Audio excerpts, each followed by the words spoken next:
Hey YouTube, Corey Hicks here, and today we're going to be talking about some outside-of-the-box blues soloing ideas.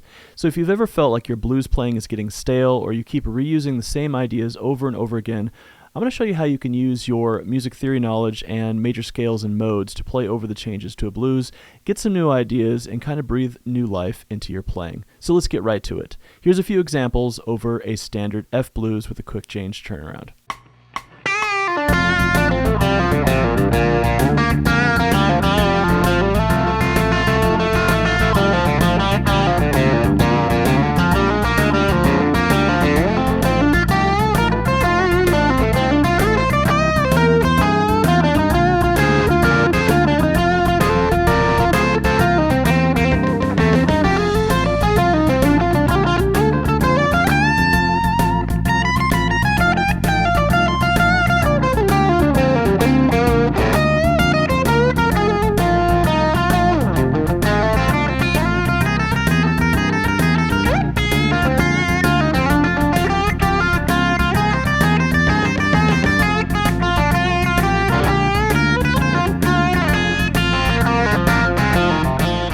So let's take a look at what I was playing in the demonstration track. So first of all, the blues is a 12-bar form. We're in the key of F, and the chords are going to be F7, B flat 7, and C7. And so when we're talking about the chords, I don't just mean like this F7, I mean any F7 on the neck, okay? There's a lot of them. Basically, it's anywhere on the neck I have F, A, C, and E flat, okay? And so how I learned all these chords is not from a book. I put them together based on the notes and finding them based on note recognition. Same thing is true for that B flat 7 or the C7.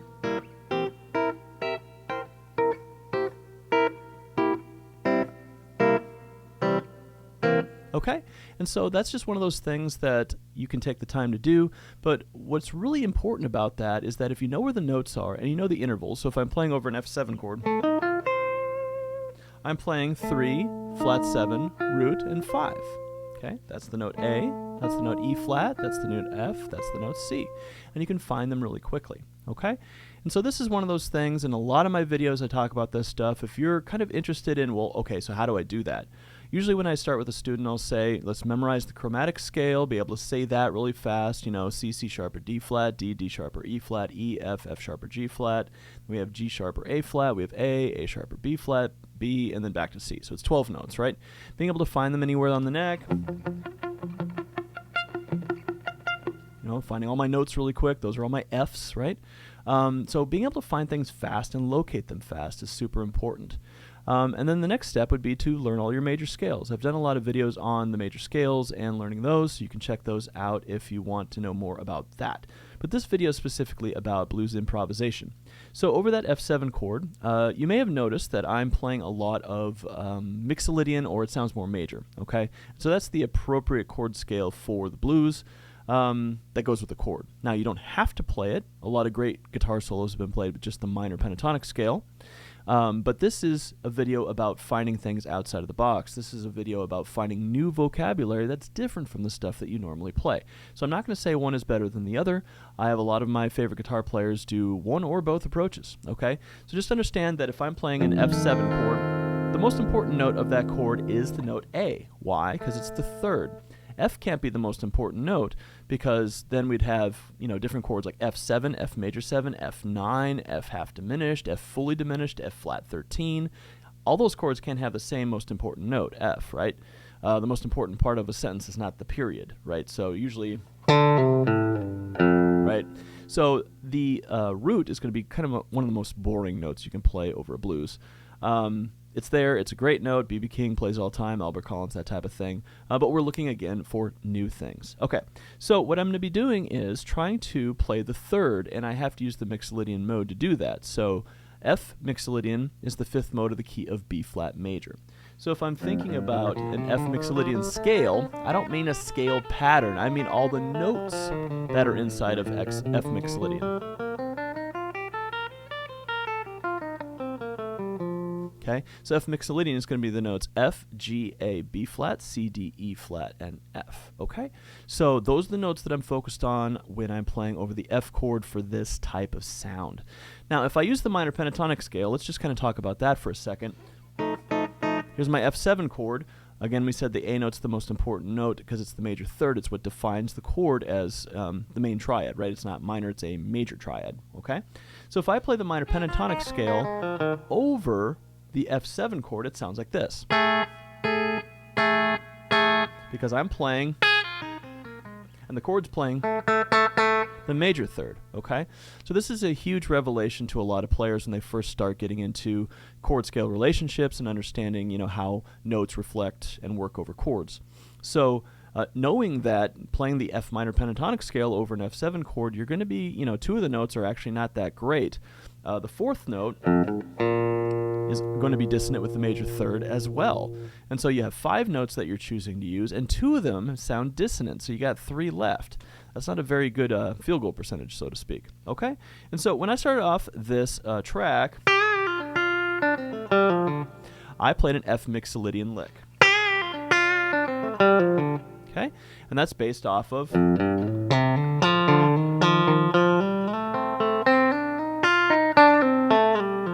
the F Mixolydian scale. So you might say, well, wait a minute, I thought F Mixolydian pattern is here. Well, it is, but remember, every F note from the scale is F. These are all Fs, so they're all in the F Mixolydian. These are all Gs, so these are all inside of F Mixolydian, right? These are all As, so those are all inside of F Mixolydian. Every F, every G, every A, every B flat, every C, every D, and every E flat on the neck is F Mixolydian.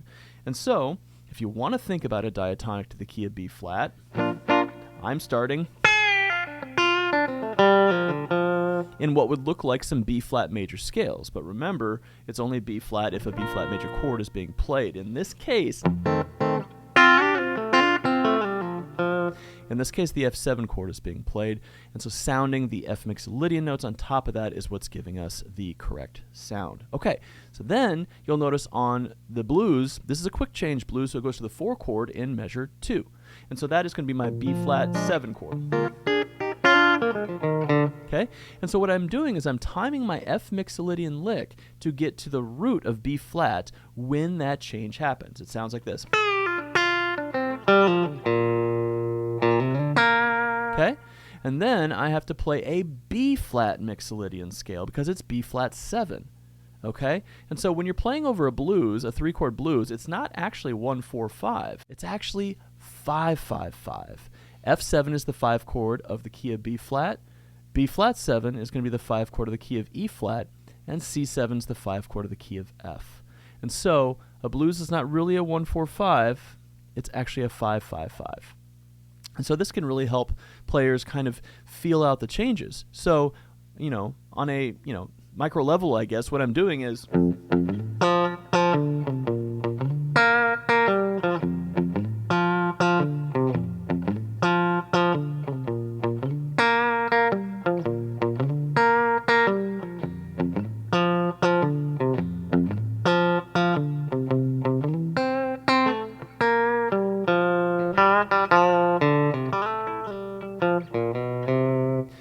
I was just playing a small portion of each scale there. I was playing F Mixolydian over the F part, B flat Mixolydian over the B flat part, and C Mixolydian over the C part.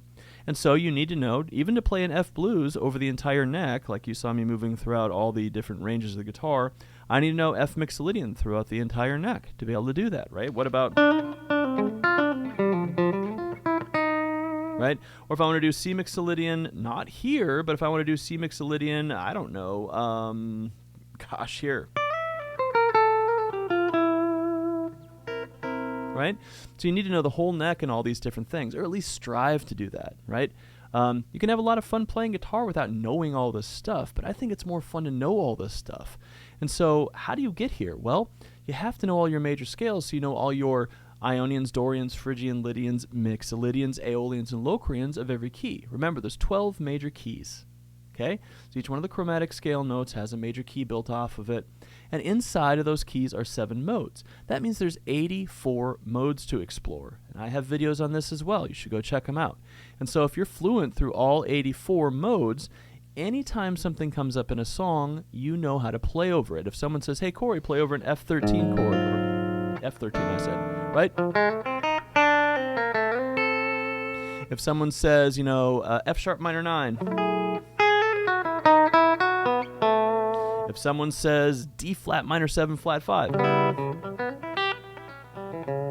being able to just take something and know where it is going to make song learning a lot faster. This is, like I've said in other videos, the secret to learning songs. It's knowing where everything is. Then you don't have to go looking for it. You don't have to look up tab. You don't have to look up a tutorial. You don't have to sit there and kind of just peck around finding for notes. So I find a lot of blues players as students are, you know, in this place where they just kind of feel like they're the same player today as they were 10 years ago. So if you want to grow as a player, if you want to get better, one of the things that you're going to have to do is, hey, well, we got a little visitor here. You got a picture for me. I am in there. Thank you so much, Evangeline. Yes. Can you say goodbye to everyone?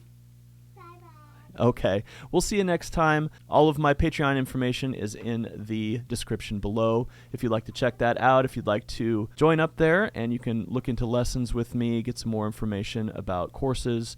I have transcriptions on there, practicing plans, that type of thing as well. Okay. Well, we will see you next time. Have a great day. Bye-bye.